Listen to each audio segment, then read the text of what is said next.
ingia hata tu kwa mtandao uone tu vile watu wengine urizon hapo kwa internet. Kuna ujinga ya kuzaliwa mtu wako nayo.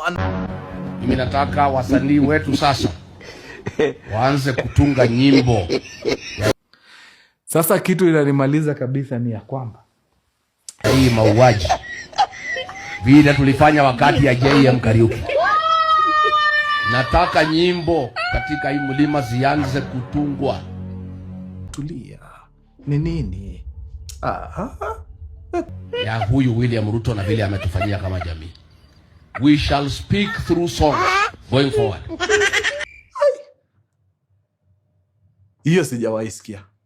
Hiyo wewe ndio unaniambia. We will normally do when we are the threat and when we are the threat as a community.